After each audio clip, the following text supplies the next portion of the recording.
Hi, welcome everybody to CEU Executive MBA Milan and Barcelona Open Day. Buonasera, buenas tardes. My name is Thomas Lamel. I will guide you through this evening. What to expect from tonight's Open Day. First, I will start with a program presentation on CEU Executive MBA. Then you'll have the opportunity to talk to a current participant and get to know their motivation, why they applied for CEU Executive MBA. After the meet and greet with the current participant, you will have the opportunity to enjoy our keynote presentation by Professor Alessandro de Chiara. And in the end, we will have a Q&A session, a general Q&A session about the program. If you have any questions, please feel free to shoot them into the chat box or via direct messaging. I will collect all the questions for the keynote presentation Q&A or the general Q&A at the end of this event. If you have any questions, feel free to use the chat box or contact me or Akos if you need any guidance. So let's start with the program presentation. The problem you're facing, or the question, the situation you're facing in times like this is the fundamental question: is an MBA still worth it? Because you don't have to go very far these days to encounter that we are witnessing fundamental transformations in the world in a century. In 2008, we've seen a big financial crisis. In 2015, we have witnessed a large refugee crisis. And right now, we're in the biggest pandemic in a century. So these changes are part of a much broader set of transformation that is taking place. And some of these transformations are positive, and some of them are pretty dangerous. So the key question is, how do you as business professionals prepare for this challenging and unpredictable environment? And the obvious question is an MBA the way to do it? We have seen an explosion of online education over the last 2 years, and I'll show you why we believe our MBA is worth it.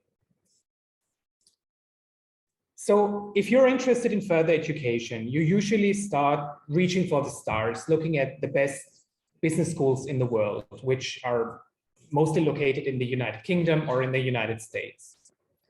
What you tend to find with the leading business schools in the world is that they have a very mission-driven, a very differentiated MBA curriculum, which means they offer a certain expertise or a certain perspective on the MBA program, which adds an additional flavor to the MBA curriculum. These leading business schools have actually the best faculty in the world. I mean, those leading business schools are the best universities in the world, and they have international faculty from around the world with top credentials from Ivy League universities in the US. To the same extent as their faculty body is international, so is their student body. Because of their reputation and because of the format of their degrees, their programs attract many people from around the world, which means that you will find an international program actually. Since these programs are mostly based in the US, you will also experience this American campus experience that you know from movies, which means that a university is not just a building you go to in order to attend a lecture. It's a campus experience with services, with university infrastructure, and this experience and this networking that you would only find in American universities. So on the downside, I've talked about the advantages already, but on the downside, you will also find out that these business schools are pretty expensive. Their executive MBA programs start at 120,000 euro or even more for tuition, but in addition, additional expenses occur, like traveling, accommodation, etc. The format that these business schools have is mostly a full-time format, which means that you would have to leave your job for at least 1 year or sometimes even 2 years, which means there is a lot of work disruption in your life. And if you don't happen to be a single, this means that you would have to relocate your family to the new MBA location as well, which could be another additional burden for you. So if these disadvantages frightened you off, you usually start looking MBA programs in the city you live in, or in the region at least. And what you tend to find with these programs, for example, here in Milan or here in Barcelona, is very good, but local MBA programs, which means that their curriculum, their MBA curriculum, is pretty plain vanilla, as it's called, which means there is no certain expertise, there is no mission, there is no certain perspective. I already talked about the faculty. In these local programs, you would find faculty that is mostly local or regional at the most. You will not be exposed to an international faculty body that I already mentioned. The same applies to the student body. In these programs, since their outreach is very much local or regional, you would only find few international students. So the student body is not really international. An advantage in contrast to the leading business schools in the world is that they are cheaper than the best universities in the world, starting at 80,000 euro for local programs here in Western Europe, in Milan or Barcelona, which is a financial burden. I mean, 80,000 euro is a lot of money. It's cheaper than 120,000 euro, but it's still a lot of money. And in addition to that, of course, it's traveling expenses and accommodation. But you have no work interruption in these programs because you are mostly in the city or in the region already. So you can easily combine it with your work life and your private life. So what we do at CEU is to combine the best of two worlds. We offer the best of two worlds. First of all, there is no work disruption, thanks to our modular and flexible format. I will talk about it later. Our executive MBA is very much mission-driven. I will talk about the executive MBA for the open world philosophy later. We do have an international student body because we are the second most international university in the world. And this fact is being reflected in the student body, of course. And the same applies to the faculty. We offer faculty coming from the best universities in the world, coming from the leading business schools that I already mentioned, here at CEU. And this faculty, the faculty body is very much international. We are the second most international university in the world, and participants can fly in and can fly out, which is a major advantage of the program. And last but not least, a huge advantage of our program is tuition. I've already mentioned the very expensive cost of tuition at leading business schools in the world, or even local programs, but CEU is able to offer an executive MBA at only 29,000 euro of tuition, including all credits for the whole program. I will talk about the tuition at a later point, why we're able to offer tuition at such a competitive level. So when we talk about international faculty, we actually mean it. We're serious about it. So I just want to give you an impression of who your faculty would be. It's just an overview. It's not every faculty member is displayed in this presentation. The sole purpose is to give you an impression of who the faculty members are. For example, let's start with Aisu Senius, with Professor Senius with a PhD from Central Florida. She's an expert on marketing, in particular emotional marketing, and she will teach marketing to you. Or for economics, Mark Kaufmann, an expert in applied theory with a PhD from Harvard University.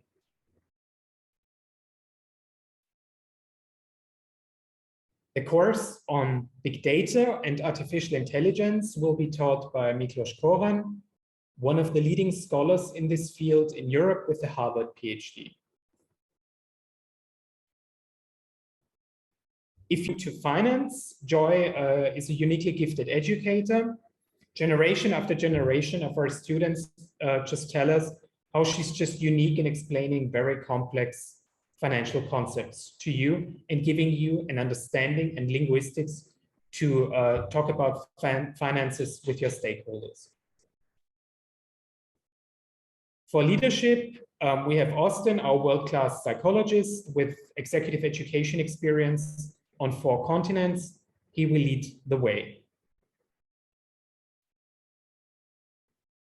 If you're already experienced in finance, you'll be placed in the advanced track course with Professor Adam Zawodowski, a leading expert on complex investments with a PhD from Princeton. For innovation, you'll have Mike Labelle, who holds the prestigious EU's Jean Monnet Chair.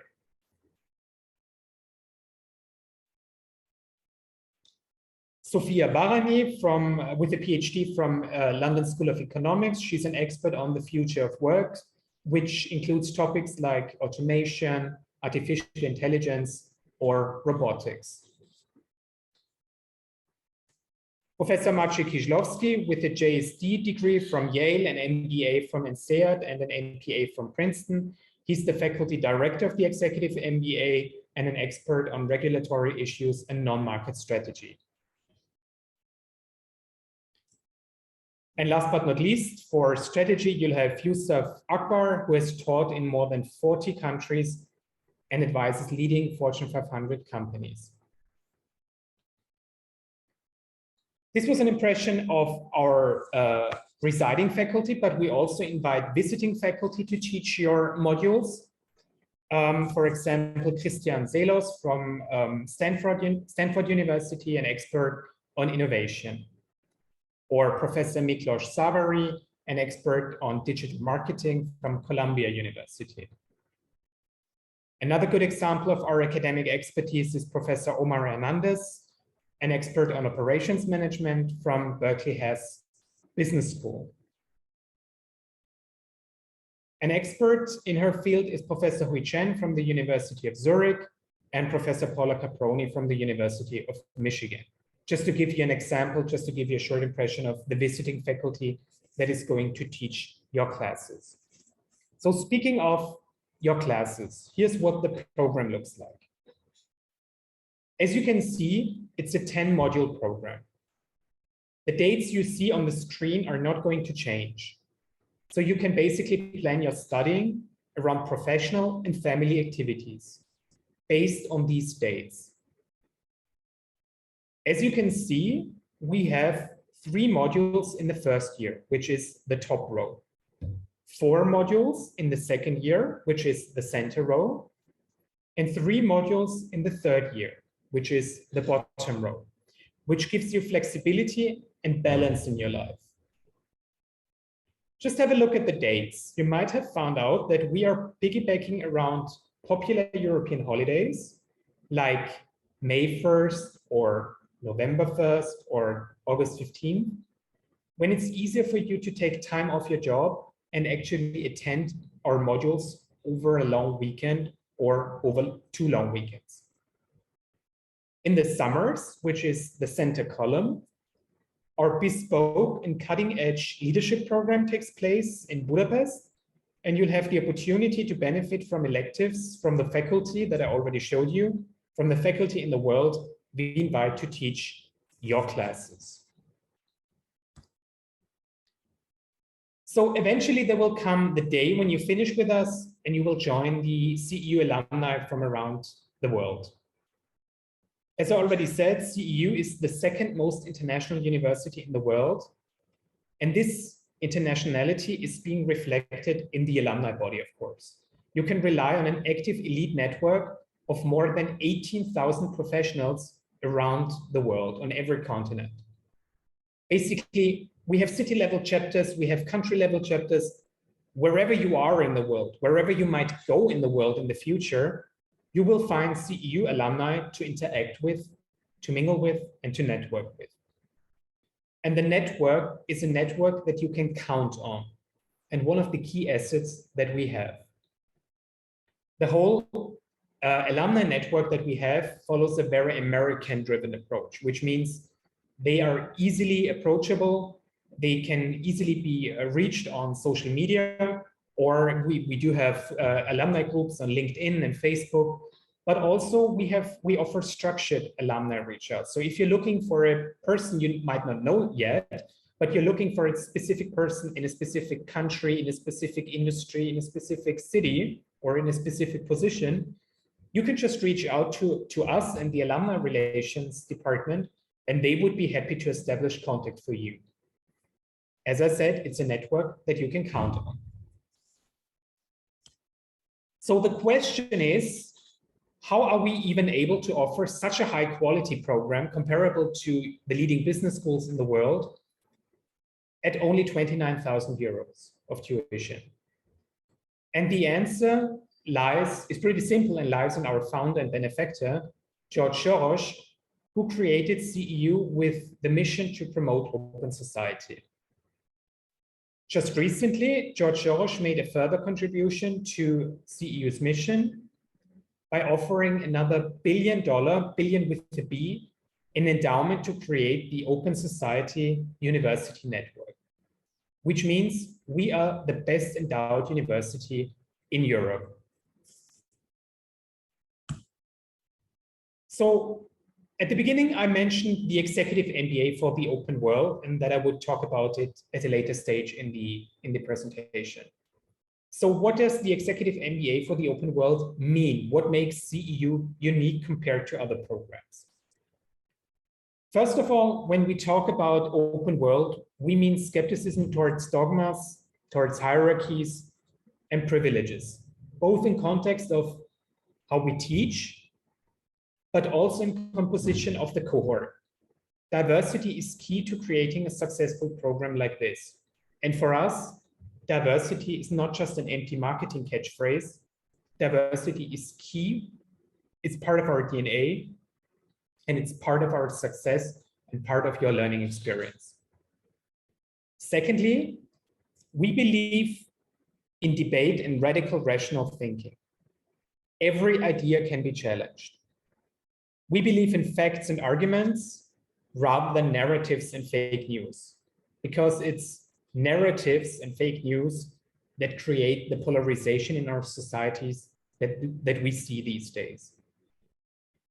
We believe the best way to challenge this narrative-based discourse is to make arguments based on facts and realities, which is the hallmark of Karl Popper's definition of open societies.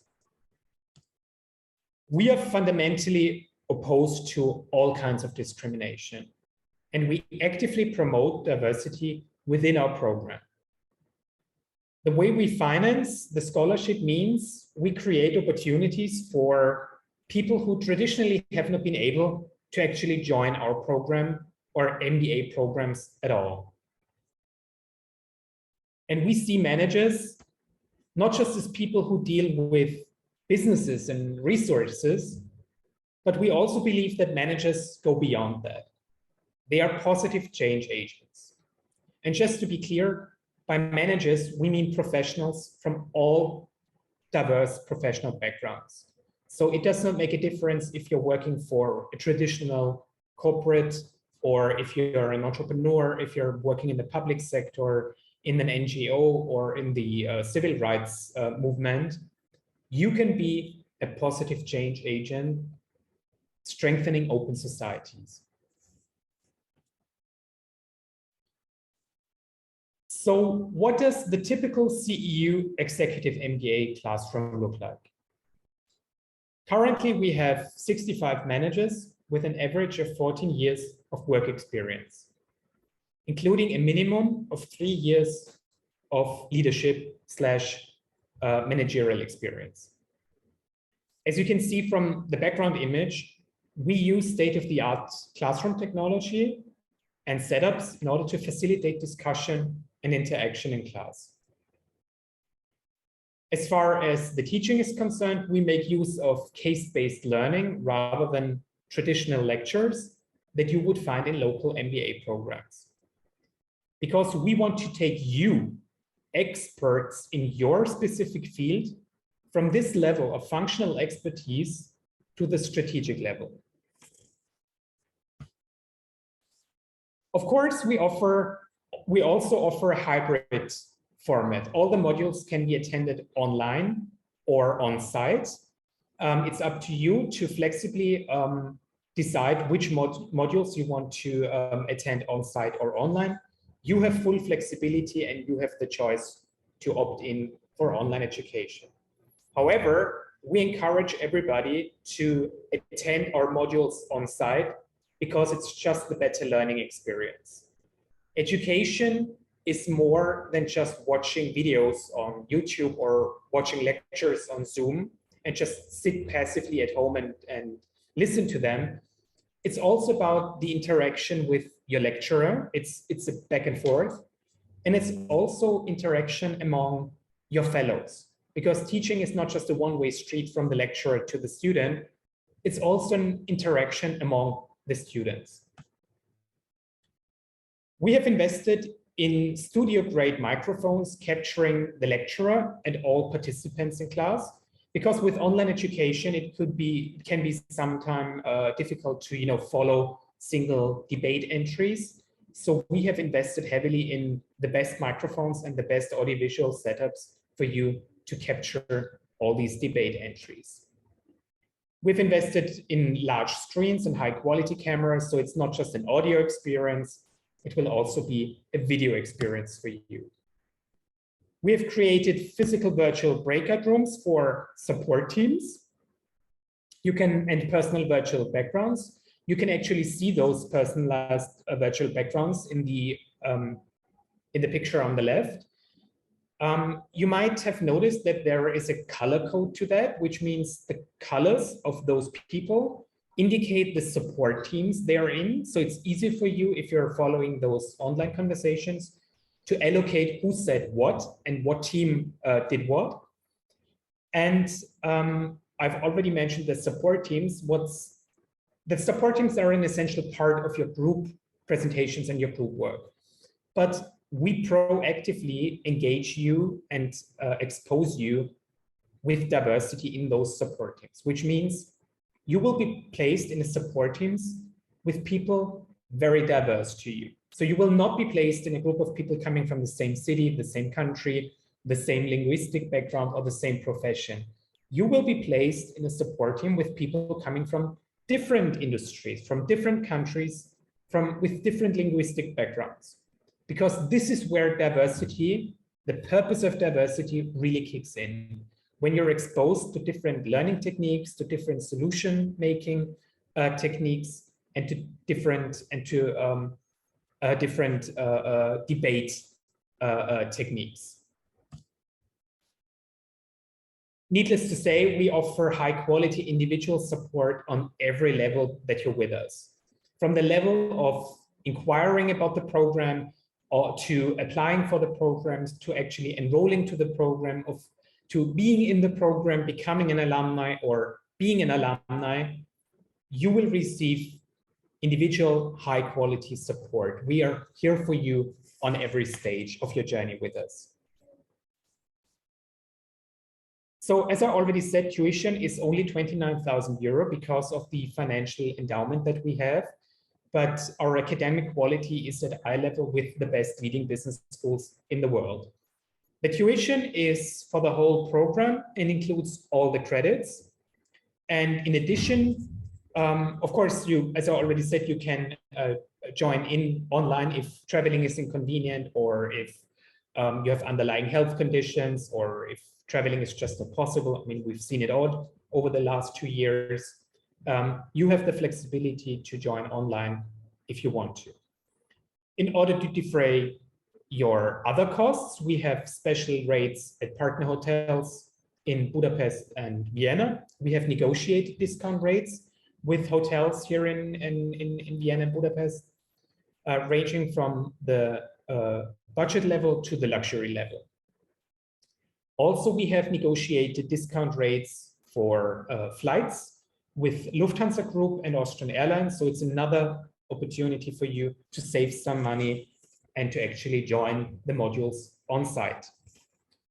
Speaking of joining the modules, I would like to invite you to join the Open World and apply by March 27th. The application starts online on our website and the whole application process is fully online. However, I strongly encourage everybody to apply as soon as possible because we have a first come, first served policy. So the sooner you apply, the sooner you would be able to reserve your study seat. If you have any questions about your individual application or the program itself or financial support, feel free to book a one-on-one consultation with me through the website or the link that is being provided in the chat box. And I'd be happy to advise you on your application and optimize your application or give advice on financial support. Speaking of financial support, I'm pretty much sure it will be a question for the Q&A session in the end, but we do offer financial support, and I would be happy to take that question in the Q&A session or in the one-on-one sessions with you. So it's one thing to hear about the program from people who have actually, like from us, from the program office, because we are very much committed to the program. But it's another thing to hear about the program from people who have actually done the program or are in the program right now. That's why I would like to introduce to you our current participant, Valya Nadova. Hi. Hi, thank you, Valya, for joining us tonight. She's operations manager at Launch Hub Ventures and the founder at the Bulgarian Entrepreneurship Center. And hi, Valya, if you could briefly introduce yourself and tell us something about your background and who you are first. Yes, as you said, I work in a venture capital firm, which is my main job. And I've been working in venture capital since I graduated my bachelor's degree, which was in the American University in Bulgaria. And I'm very much acquainted with the American type of program, which was key actually for choosing CEU, and the fact that you can meet people from so many backgrounds. What else?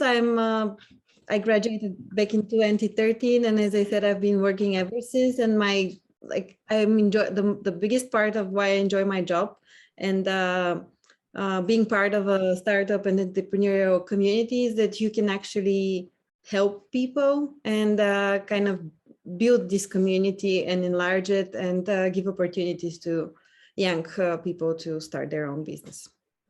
I don't know if this is enough, but sure. I think the question that many people would have at the moment is your individual personal motivation. So why did you apply for CEU Executive MBA and not for any other program?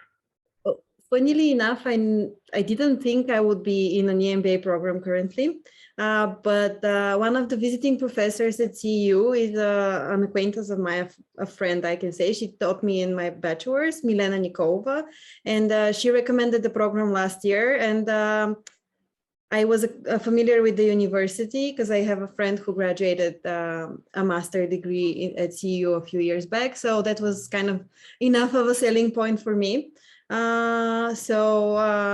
Once I looked at all the values and everything that was on the website, it was like a done deal. I would be very disappointed if you didn't accept me at this point. You mentioned the degree. Just to add, I think I forgot this in the program presentation.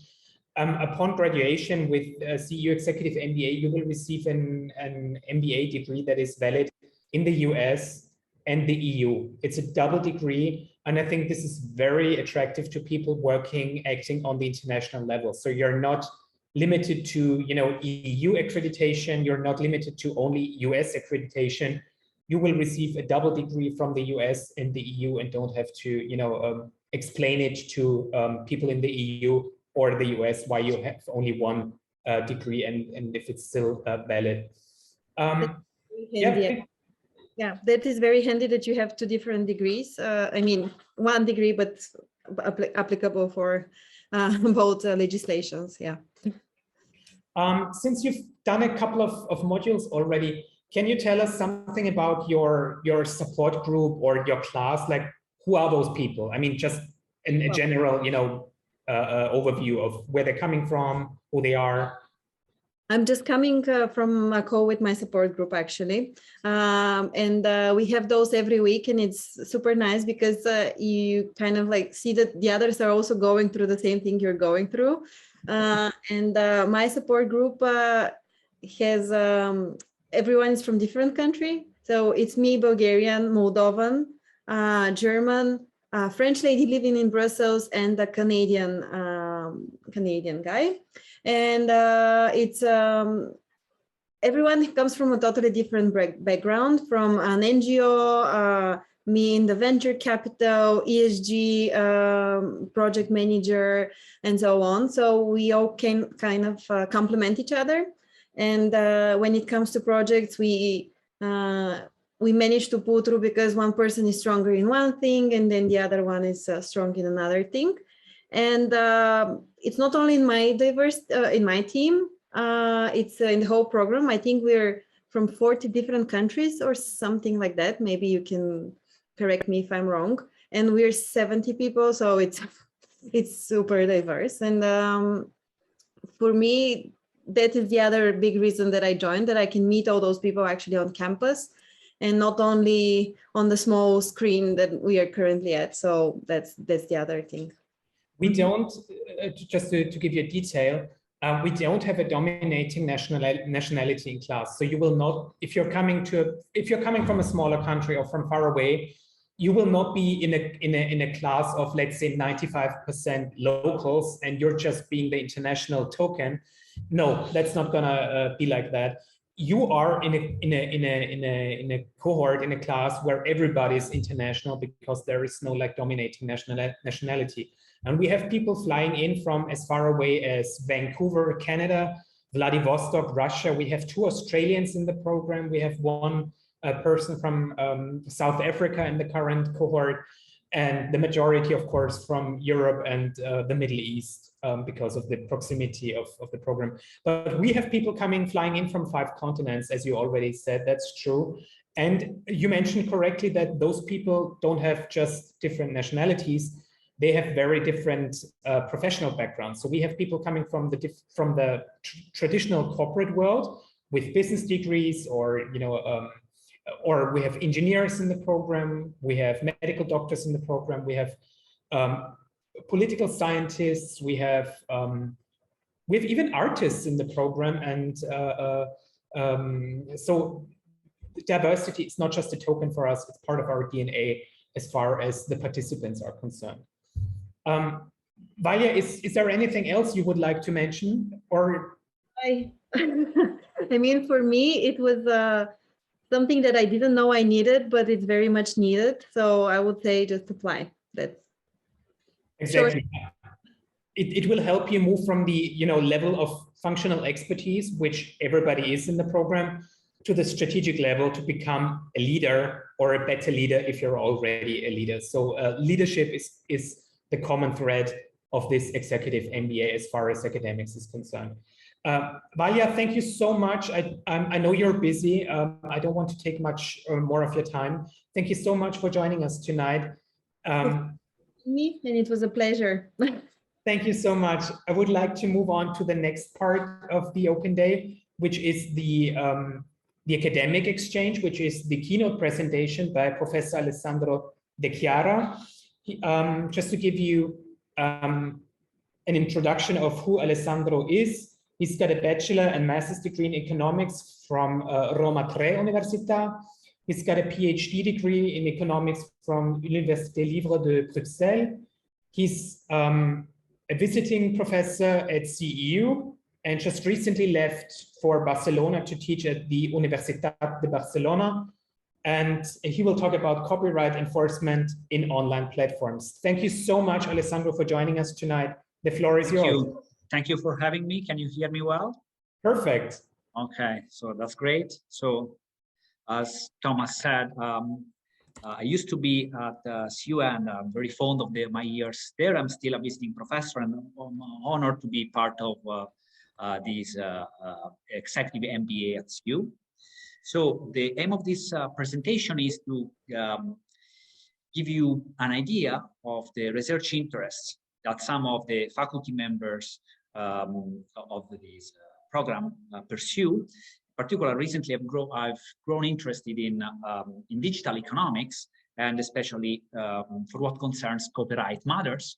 Although, as you will see, I'll try to convince you this is even quite more general than just copyright. So, copyright enforcement in the digital age. This is the copyright enforcement nowadays is the cause of headaches to all the stakeholders. So, from legal experts to online platforms to those who hold this copyright. And why is this the case? Well, because every day an incredible amount of content is posted online, and those who upload this content to the online platforms oftentimes do not, perhaps knowingly, they post content which is protected by copyright, so they're infringing some copyright. And the problem is critical for YouTube. And why is that? Well, because YouTube, there are millions of content creators, so we use this term to refer to people who contribute to this platform by posting videos. So there are millions of content creators around the world, and there aren't official data on how much content is uploaded on YouTube, but there are figures which report, there are some reports unofficial reports that say that up to 500 hours of video were uploaded to YouTube every minute worldwide. This back in 2019, so before the pandemic hit. And these videos are watched by almost 2 billion users. So you have millions of content creators who may infringe copyright, and to a scale which is hard just to imagine. And these videos are watched by lots of people. This, of course, is not. This problem is not just doesn't affect only YouTube. There are many other platforms that must deal with the same problem, such as Twitch or Facebook. So, what is the role of regulation? Well, there are oftentimes are announcements by legislators around the world who promise to rein in online platforms. Some of these platforms have grown too big or too powerful, and content that can be kept online is part of this endeavor. And for what concerns content which may infringe copyright, of course, this intervention is to some extent motivated by pressure exerted by powerful right holders. Yeah, and perhaps to sound surprisingly, the tools that are currently used are not new. In fact, the centerpiece of the current regulations, the takedown notice system that I will discuss shortly, was introduced in the Digital Millennium Copyright Act in 1998. So you read the year as well. So 1998, the year Google was incorporated. So the main tool that we use to that regulators use to deal with copyright enforcement on online platform was conceived before Google was incorporated. And you may wonder whether the digital landscape has changed. Of course, since then, of course, this is a rhetorical question. Here you have a sample of the things that were not there back in 1998. So from Facebook to Twitter, from YouTube to TikTok, from the smartphone to the tablet. Okay, so a lot has changed since then. Yet the regulators, in a sense, seem to not to be so up to date. But why should we care, and who should care about this? Well, I'll show you. I'll try to convince you that this is quite general, because legislators, regulators, and courts, of course, Obviously, they care because they want to design new norms that can properly discipline all the players and enforce such new rules. Online platforms, of course, want to respond to this new wave of norms, and perhaps they may try to rely on self-regulation to preempt a more severe regulation imposed by the legislators. Right holders, in this case, we are talking both about major and independent record labels or film production companies that want to enforce copyrights. Independent content creators who have developed new content and would like to share this work, but may not be experts in copyright law. And software producers that provide media identification, copyright management solutions like Audible Magic. I'm not sure you people in the audience are familiar with this company. Last but not least, citizens should also care. Why is that? Well, on the one hand, they have this role of users of these platforms, and of course, the content which they are able to enjoy depend on these rules. And also should care about the repercussion of these rules for free speech on the internet, because as I will mention later, the legislation on free speech on the internet is not so unrelated to that on copyright. So here you have, it seems that the same person has written these two messages, judging from the handwriting. But sometimes it's quite obvious whether some material is offensive, but other times there is a fine line dividing free speech from hate speech, which perhaps some people, which might harm some people. Okay, and whether this should be allowed online. Now, going back to the legal framework. Now, I mentioned earlier that the centerpiece of regulation in Europe and in the US is the takedown notice system. In a nutshell, an online hosting platform, which is an online platform which hosts content that is posted by third parties, like YouTube, such platform is not liable for hosting copyright infringing material if it promptly removes this work following a takedown notice sent by the right holder. So if a right holder sends a notification to an online platform claiming that some content that is hosted is copyright infringing, the platform will not be liable for copyright for hosting such material if it promptly removes the content. Now, the rationale behind this system is to foster cooperation between online platforms and right holders, avoid litigation, and ensure copyright enforcement. At the same time, the rules, both in the US and in Europe, do not impose any general monitoring obligation for an online platform. So the online platform don't have to monitor ex ante, in a sense, the material which is posted. Whereas more will follow. There are proposed, there have been new rules that have been currently discussed. And a common trust is to make online platforms, especially the bigger ones, more responsible for the content they host. Now, however, there is some reason to be concerned with the currently enacted or proposed rules. There has been, so first of all, criticism over this takedown notice system, which has been very well highlighted by Jennifer Urban, who is a scholar at Stanford and their co-authors in a series of quantitative analysis. They, among the main interlinked issues that they raised, were the ones that I'm going to talk about now. So the first is that right holders send an excessive number of float notices. Namely, they request online platforms to remove content that would qualify as fair use. So fair use is an important concept in copyright. In roughly speaking, it means fair content. Fair use content is content that is based on existing material, but presents some significant departures.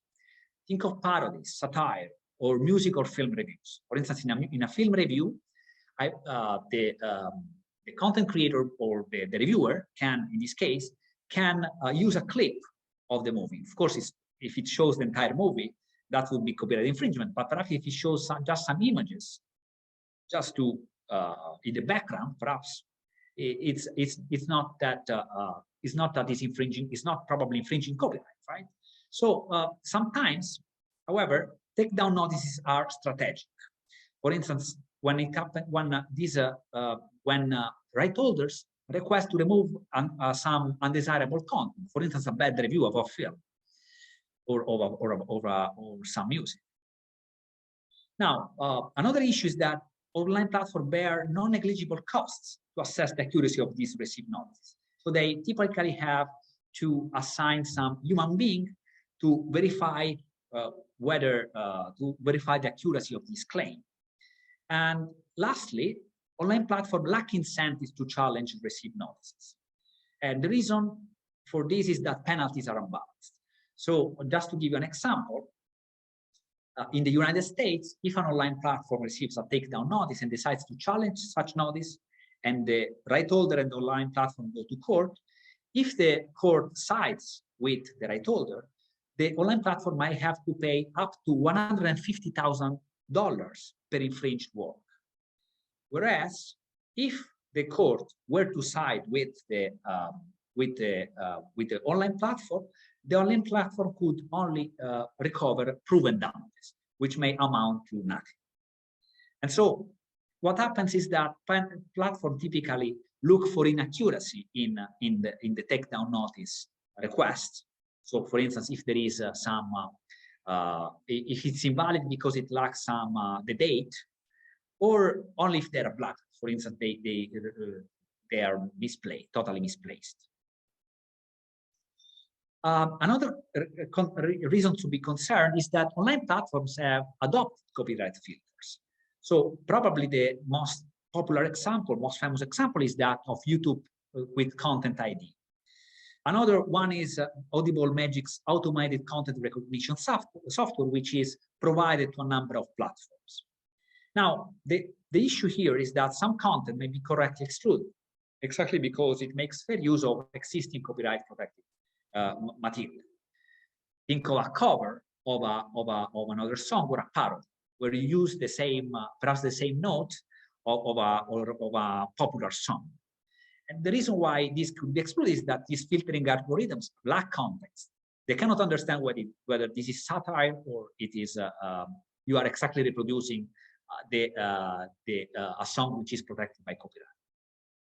Now, also there is also another reason to, which is another issue here, that the recently enacted rules are already outdated. Also, the 2019 EU directive on copyright, because they impose this. They say that the state that established that there is no general monitoring obligation onto the platforms, but online platforms are already monitoring what kind of content is possible with this copyright field. So, for instance, to give you an example how Content ID, which is the proprietary management, copyright tool used by YouTube works, we can use this, we can refer to this graph, which is sourced by Google. So think of a user or what I call content creator who uploads a video clip. Now, this video clip is processed and compared against a database which is which belongs to YouTube, to Content ID, and which this archive is based on all material which is provided by the right holders themselves, which are when they decide to be part of YouTube. Now, if this video clip is compared to this database, if there is no match, no policies applied to this video, which can be published then on YouTube. If instead there is a match, the video will be claimed by the right holder, and it can decide whether to block the video, which will be unavailable on YouTube, or can decide to monetize or track this video, basically expropriating the user who uploaded this content. In this case, the content is published on YouTube, but if it generates revenues that are shared by YouTube with the instead of being shared by YouTube with the original content creator, it will be shared with the writer.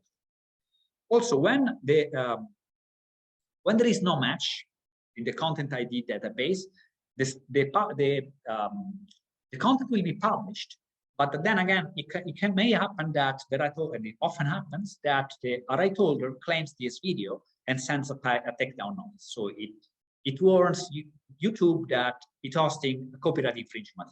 And again, if the notice is not challenged by YouTube, the right holder can decide whether to block or monetize this money. Now, there is then a further issue that because one of the aims of the takedown notice system was to shield these independent content creators from liability. The idea is that the original idea was that these people could upload content online without the fear of being sued by a large corporation. Well, the flip side, however, is that creators have little recourse if their content is flagged as infringing by either the copyright filter or later on by the notice sent by right holder. There is a counter notice system in place which is totally to protect the content creators, but is totally inefficient and insufficient. Indeed, often the platform itself advises content creators not to challenge major labels.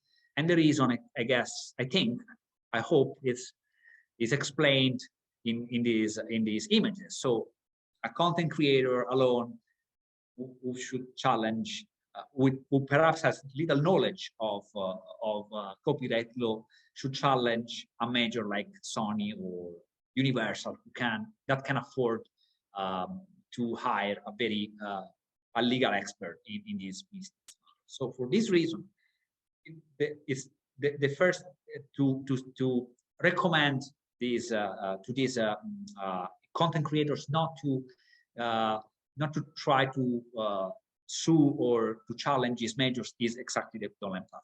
So it takes this role. Obviously, researchers are increasingly interested in the regulation of digital platforms, including economists. And a recent work with some co-authors who are based either at the Universidad de Barcelona, some at the Universidad de Barcelona and others at the Universitat Pompeu Fabra. We have studied the optimal design of regulation and liability rules to minimize the cost of protecting right holders, so also the side effects of protecting right holders, and safeguard content creators who make fair use of existing material. We have developed a game theoretical model that takes into account the working of the notice and takedown system. So we take this as given; it's here to stay. And we have also our model also takes into account the critical features of filtering algorithms, namely the fact that they're imperfect and they might exclude content which makes fair use of copyright protected material. Now, our findings. So first, if one goal is to reduce the number of incorrect takedown notices sent by right holders, and so we have to create the conditions for online platforms to challenge notices when they are unconvinced about the strength of the underlying claim of the right holder. Now, this requires a system of payment between the right holder and the online platform, so that if the court upholds the online platform's decision to challenge the notice, the online platform could obtain some payment from the right holder. So reduce the imbalance that I was describing earlier between the consequences of challenging takedown notice. Now, with this system of payment, we show that a platform would challenge, would be willing to challenge shady or suspicious, at least, takedown notices. And exactly because of this, right holders would take greater care in sending these notices. A second finding, or as well a second result, is that online platforms must take a proactive role in filtering out uploaded content. So they should use this filtering algorithm. They should filter out content, and to ensure that they do a good job in filtering out content, we should remove the safe harbor protection, which is currently granted to online platforms when they promptly remove content following a takedown notice. This is not enough. A regulator should find the online platform if too much content is removed following takedown notices sent by right holders. Of course, these results go together. If the right holders has to takes greater care in sending takedown notice because it expects that the online platform will challenge notices when these are incorrect, then the number of notices which are takedown notices which are sent to the platform and are accepted can be taken as a good signal of the filtering quality of the online platform. Of course, the regulator will need a great deal of information to implement this solution, and part of it will have to be provided by both right holders and online platforms, but we are not even going as far as to request the online platform to provide the code, how these filtering algorithms works, because our solution is not input-based, it's output-based. How much material has to be removed, exposed, because the filter didn't do a good job in the first place. So, and you actually, to implement it, you don't need too much information, okay? You just need information about the amount of content which is initially posted by, but is initially uploaded by content creators, how much is initially allowed in the platform, and how much content is later removed following takedown notices. So 3 pieces of information. So we are not asking too much. Again, I think. So to conclude, the current rules are insufficient and distorted. We have highlighted a number of issues, and we have proposed a way to solve some of them. Some implications extend to free speech and content moderation. The object of regulating the role of platforms or online platforms as gatekeepers and content moderators is given to the Digital Service Act, which is currently proposed in Europe. In this case, we don't really have right holders, but can send notices, but individual citizens who can report harmful content. For instance, hate speech, fake news, or content which incite violence. So the implications of regulation? Online platforms will be increasingly regulated. This, I think, is unavoidable at this stage. To what extent will be regulated is still a matter of debate. And copyright is just one aspect. So regulation will affect everyone, large platforms, new entrants, also because different rules will be tailored to the size of the platform, users and also non-users, because I said the new rules, this Digital Service Act, is borrowing a lot from earlier work on earlier laws and directives on copyright. And also, this regulation opens up lots of business opportunities. That's why also managers should care. For instance, because there must be some, for instance, software company that must provide tools to check and ensure compliance with rules. That Audible Magic, which is based in California, is now the leading third-party provider of digital fingerprinting techniques. If you go to their webpage, it's nice because it's from their menu. One of the first things is mission, solutions, and Article 17, which is the article of the EU copyright of the EU directive on copyright, which concerns the takedown and notice system. So there are business opportunities because regulation require more compliance and so more roles that to be filled. So we don't know who will prevail in this announced battle between regulators. And here you have 2 powerful women, Margaret Vestager and Ina Khan, who let's say the chief regulators, I would say, in Europe and in the US. And then you have also other companies, well, the online platforms like Google, in this case, Alphabet, better, the parent company of YouTube, and Amazon, who is also the parent company of Twitch. Here you have the CEOs of these two. these two companies, with Jeff Bezos, of course, in. So this is an open question. I'm not taking any stance, I must say, for full disclosure, and I thank you for your attention. Thank you very much, Alessandro. I collected questions that I received from the audience. The first question, let's start with, you've mentioned free speech. How does our open society approach play into this field? So, well, this is a very good question,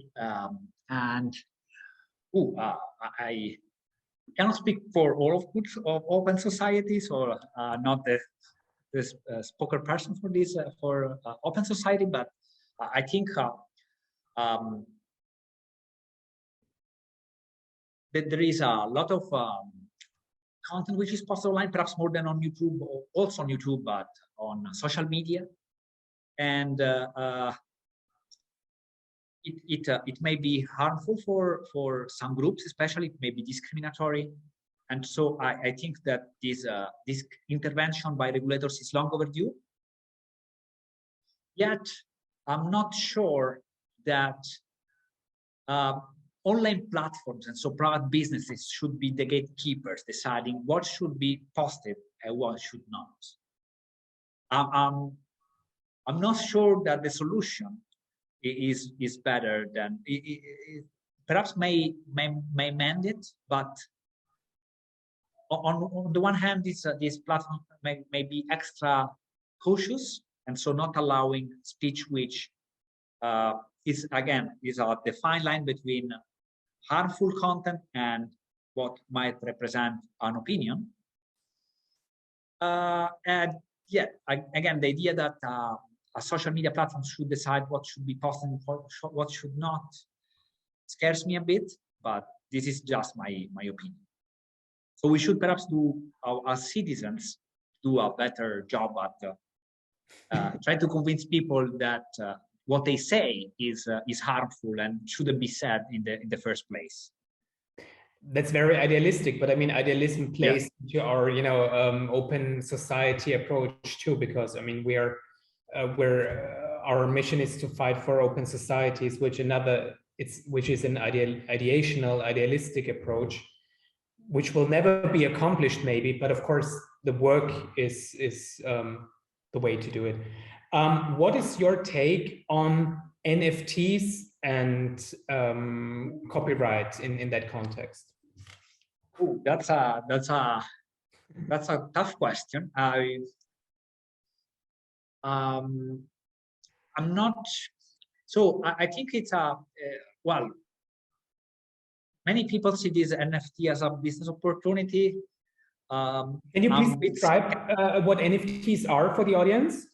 If people it's know? non-fungible tokens, and I'm not an expert on NFT, so again, full disclosure, I'm still studying it, and I think there is a lot of it is it's generating a lot of interest, especially because there are some famous cases of people spending a lot of money on some specific NFTs. I'm not sure perhaps it's a bubble, perhaps it is not. I'm inclined for the former. There is a lot of liquidity around, and people have money to spend, in other words, and I'm investing a lot NFT or buying things on the metaverse. So, but I'm again, I work at a university, so clearly I'm risk averse, and entrepreneurs may have a different propensity to risk. Sure, I mean, there's always various perspectives on every issue, and I just wanted to get your sure. view on that. If there are no more questions, I don't see any more in the public and in the private. I would like to move to the general Q&A session, Alessandro, unless you have something to say. No, I want to thank you for this opportunity and this time, and I want also to urge the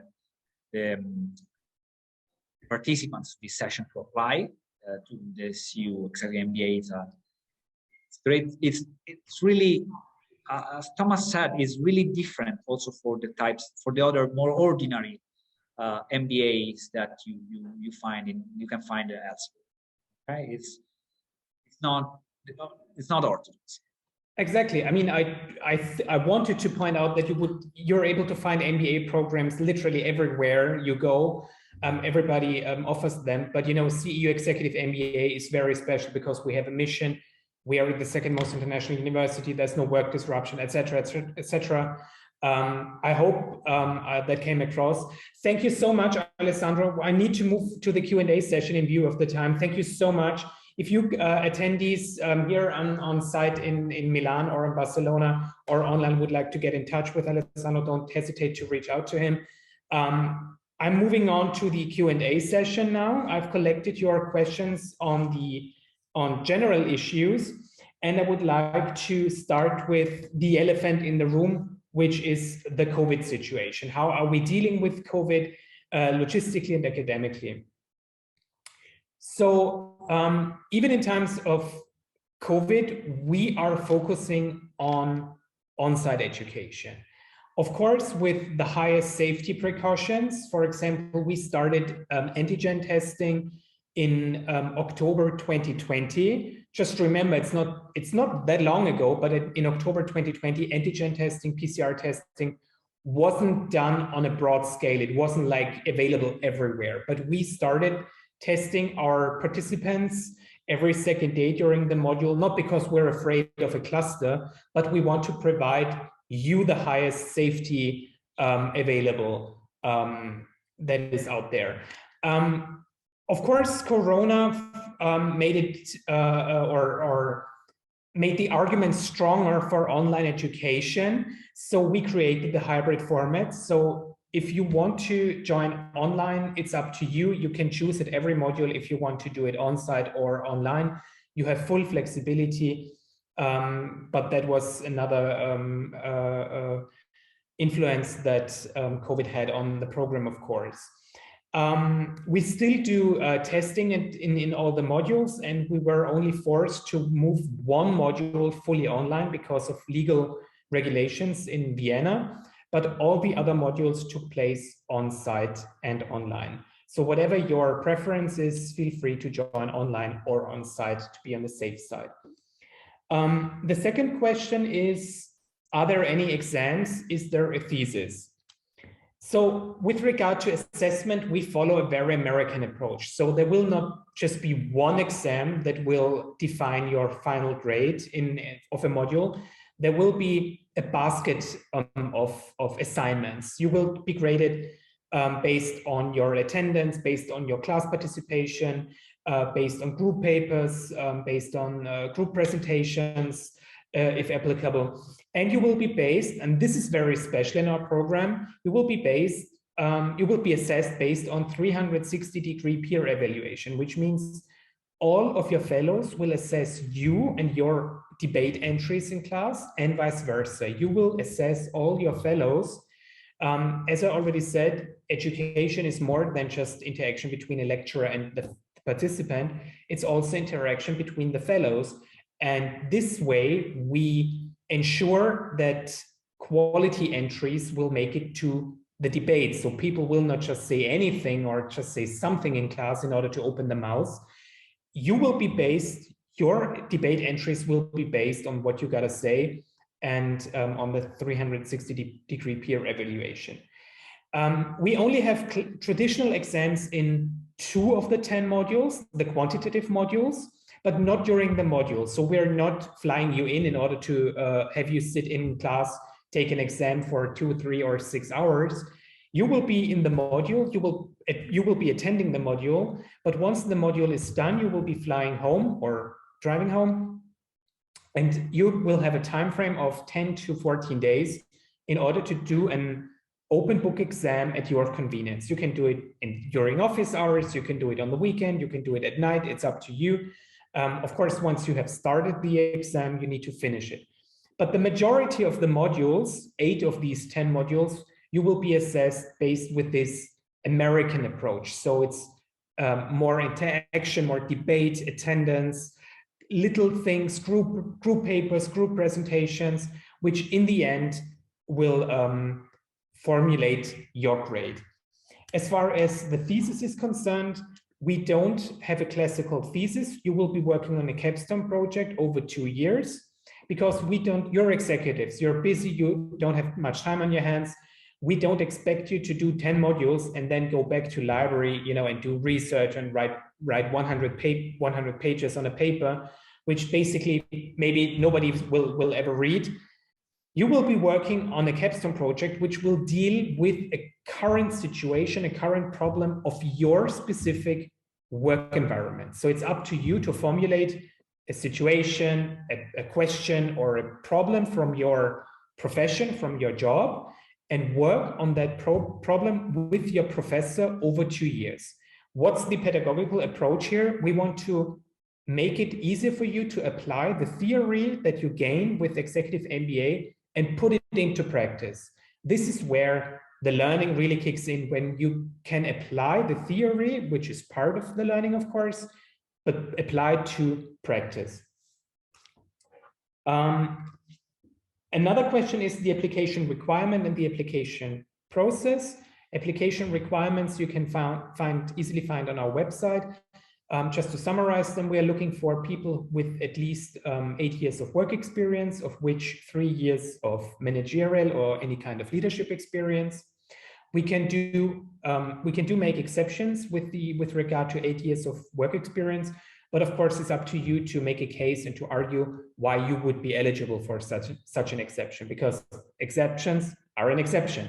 So you would need to explain why you would still be eligible if you're a serial entrepreneur, for example, if you're eligible for such an exception. We require proof of English, which can be done online. There's TOEFL or IELTS or Duolingo, which can be done online nowadays.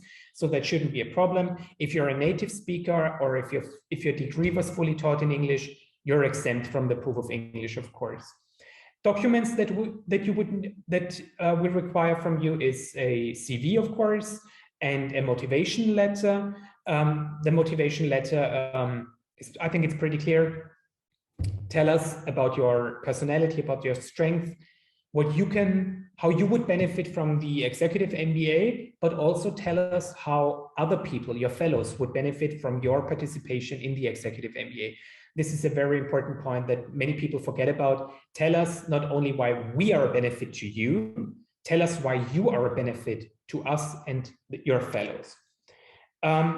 The application process is pretty simple. You start your online application on the website, you upload the documents. Once you have completed your application, we will revise it for completeness and correctness. Assuming that everything is all right, you will be invited for an interview. We have posted the questionnaire that we're using for the interview on our website, full transparency. So you can actually already assess your strengths and weaknesses before the interview. There are no surprises during the interviews. We're not playing any mind games during the interviews. We just want to have the opportunity to get to know you, your motivation, and your leadership style. Once you pass the interview phase, your application will be presented to an admission committee, because we're handpicking our participants. And assuming they give their approval, you will receive an admission decision only in a couple of weeks after you have applied for the program. We're really quick in the decision-making process, because we know that you want to have a decision as soon as possible. You want to plan ahead. In view of the time, I would like to move on to the last question, which is there any financial support?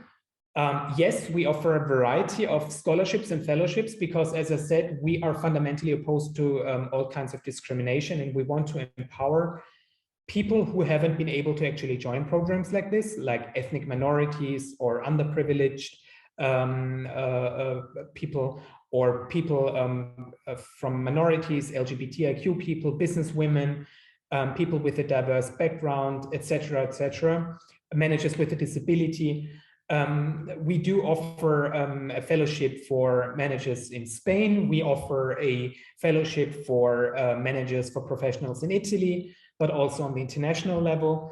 I would like to book a one-on-one consultation to get individual advice on these fellowships, because this is not, the perfect timing to advise everybody on their specific individual financial situation. Feel free to book a one-on-one with me, and I would be happy to advise you on your individual fellowships.